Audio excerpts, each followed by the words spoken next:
चीज है, इधर उधर भटकना नहीं चाहिए। उनके चरणों में ध्यान लगा करके अगर आप सुमिरन करोगे तो धीरे धीरे तुम्हारे अंदर तरक्की होने लगेगी। और जो बताया है उनमें से पहले कोई तो भी आवाज सुनाई देगा, लाइन से नहीं, कोई भी आवाज सुनाई देगा। तो आप जानते होंगे कि यह किसका आवाज है, तो छोड़ना मत, अपना ध्यान बनाए रखना। तो धीरे धीरे धीरे पहले नाम की आवाज आ जाएगी, घंटा और शंख सुनाई देने। तो सुनो, एक टक लगा करके सुनो। तो कहा जाता है ये इसके ऊपर, सहस्त्र कवल के ऊपर गुरु महाराज ने बताया कि त्रिकुटी, कहा कि त्रिकुटी ऊपर भ्रुकुटी पासा, उसके ऊपर अमृत कासा, पीवे कोई संत जरासा, पी के मगन हो जाते, पट अंतर के खुल जाते। अगर आप इस तरह का ध्यान करोगे, सुमिरन करोगे, तो तुम्हारे अंतर के पट खुलने लगेंगे, पट अंतर के खुल जाते। गुरु ने मोहे दर्शन दिलाया, निराकार का रूप दिखाया, भया उजाला दिल में साया, वो नयन समझ भगाते, पट अंतर के खुल जाते। तो गुरु दर्शन देते, अंतर के पट खुल जाते। तो अंतर में बहुत पट है तुम्हारे, उसमें अच्छे भी है, बुरे भी है। तो बाबा जगद्दो जी महाराज क्या चाहते हैं? आखिर इतने दिन से सुमिरन ध्यान भजन कर रहे हमारे भाई और बहनें, पर कुछ पता नहीं लगा। गुरु महाराज चाहते हैं तुम्हारे अंदर जो शक्तियां है पड़ी हुई है, उनको जगाना है। वो जब जाग जाएगी तो ये वेदों के परे, वेदों के परे आप चले जाओगे।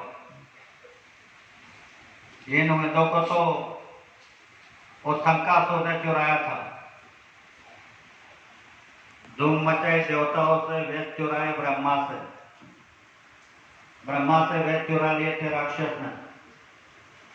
तो इन वेदों के परे अगर जाओगे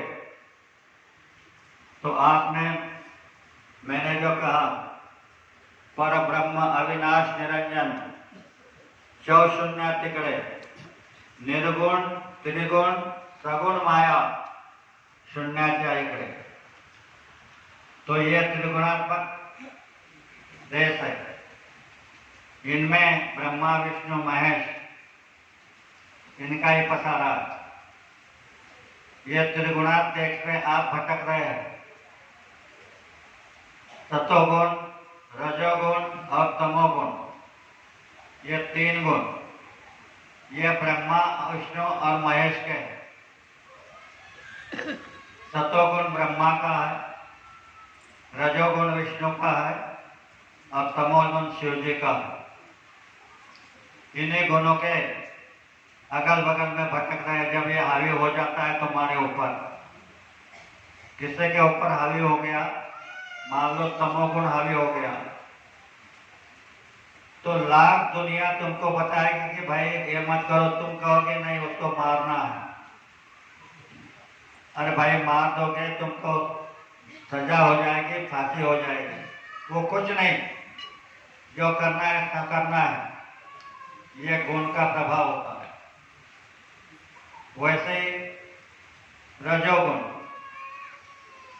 किसी की लड़की की शादी होती है, स्थिति नाजुक होती है, तो वो कहता है कि मैं 2-3 गांवों को न्योता दूंगा और बहुत बड़ा शान से शादी करूंगा। लोग कहते हैं भाई अपने औकात से करो, तुम्हारे ऊपर कर्जा हो जाएगा, फेरने के लिए तकलीफ हो गई, उसके ऊपर गुण हावी होता है, वो मानता नहीं मैं करूँगा मैं करूँगा। तो ये गुण आपको भटका रहे हैं। इनके आगे शास्त्र सब ज्ञान सब फेल है। कितना भी शास्त्र बताओ सब फेल है। तो इसलिए लोग ब्रह्मा विष्णु और महेश की पूजा करते हैं। पूजा करोगे, मान लो विष्णु का काम है पालन करना, तो तुमको जो यहाँ अनाज पानी वगैरह मिल रहा है ये विष्णु के दया है। तो तुम विष्णु को दिन रात गालियां बको, दिन रात, फिर भी वो तुम्हारा पोषण करेगा करेगा करेगा, क्योंकि इसको उसने आदेश दे रखा है। ब्रह्मा को भी आप पूजा करो पाठ करो, वह भी कुछ नहीं करेगा। शिव जी मारने का काम करते हैं।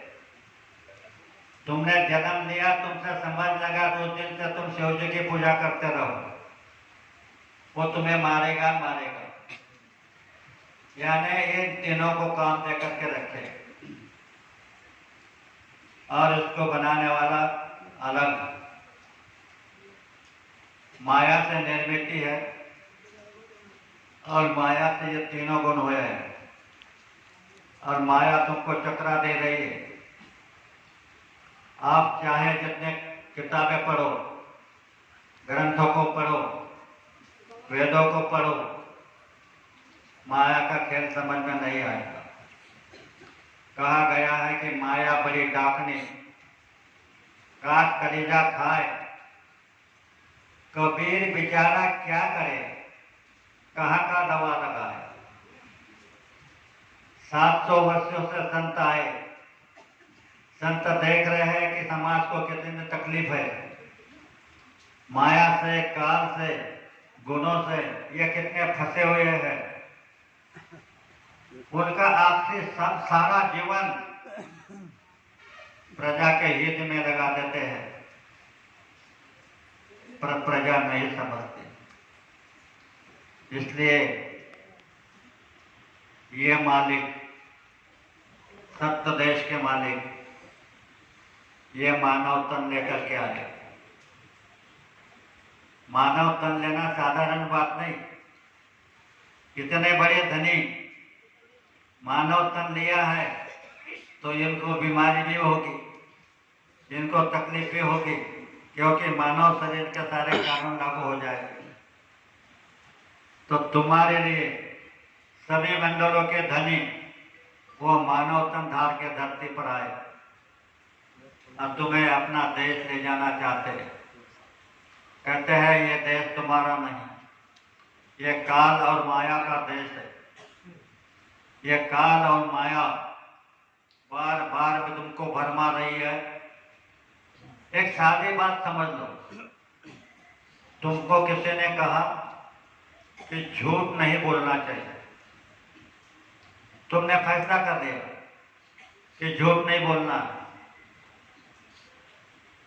2 दिन 3 दिन तक पालना कर सकते हैं, तो कर भी नहीं सकते। तो अंतर का दुश्मन ये बोलेगा, अरे तुम चुप रहेगा, वो तो उस तेरे को गाली देकर के चला गया, तो चुप रहेगा, तो लोग कहेंगे तेरी गलती होगी। अंदर का दुश्मन यानी मन तुमको बहकाएगा, तो झगड़ा करवा देंगे।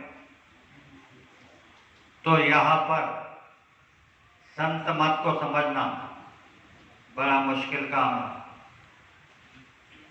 मैं भाइयों से बहनों से प्रार्थना करता हूँ कि आपको गुरु महाराज ने चुना है, ऐसे ही नहीं आए, उन्होंने जबरदस्ती बुलाया और तुमको नाम का दान दिया। आज इस धरती के ऊपर गुरु के अलावा तुम्हारी कदर किसी को नहीं, ना माँ को, ना पिता को, ना भाई को, ना पत्नी को, ना बहन को। किसी को भी कदर नहीं। इसलिए बाबा जी ने कहा कि दिल में हमारे दर्द है तुम्हारा, सुने तो जाओ संदेशा हमारा। हमारी बात को सुनो। गुरु महाराज बता रहे हैं, तुम्हारे लिए हमने जलसे रचाए, यानी गले गले गांव गांव जाकर के लोगों को इकट्ठा किया। तुम्हारे लिए हमने जलसे रचाए, गली गली में खूब पर्चे बटाए, फिर भी नहीं समझे तो भाग्य तुम्हारा। हमको हुक्म हुआ है, सबको सुना दो, आए शरण तो माफी दिला दो। माफी धरती के ऊपर के जितने भी देवता मंदिरों में है, उसमें से कोई भी देवता तुम्हारे कर्मों को माफ नहीं कर सकता।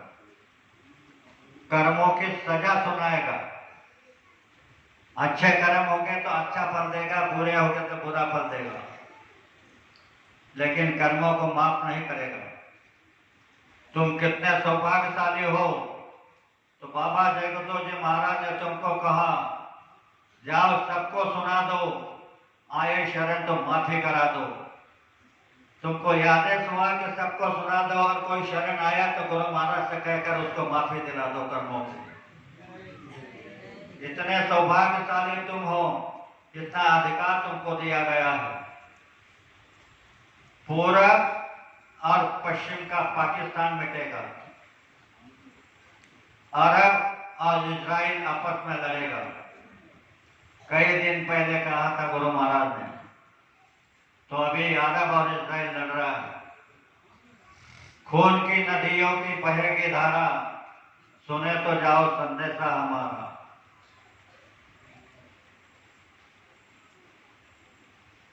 बाबा जगदो जी महाराज कहते हैं कि मेरी बात को अच्छी तरह समझो, सुनते सुनते समझ में आ जाएगी तो सुने दो। आगे कहा, अन्न और दवाई की कमती पड़ेगी। ध्यान से दोनों चाहे नोट कर लो। अन्न और दवाइयों की कमती पड़ेगी, पेड़ की पत्ती भी ना तुमको मिलेगी। फटेगी धरती, उठेगा गुब्बारा, सुने तो जाओ संदेशा हमारा। गुरु महाराज का वाक्य है, कभी फेल नहीं हो सकता। यह दृश्य आपको देखने को मिलेगा।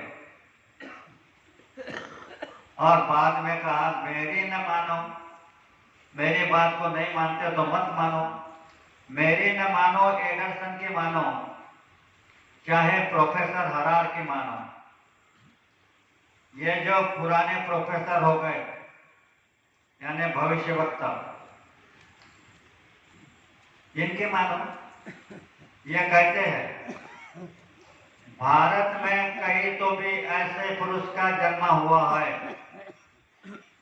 जिनकी शक्तियों का वर्णन नहीं है। ये बाबा जी के बारे में कहा।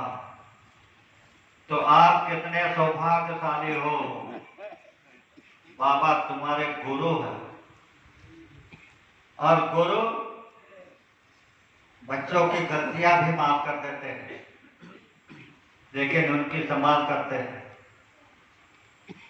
बाबा जी ने कहा कि मैं काल से कहा कि मैं मेरे बच्चों को लेने के लिए आया हूं।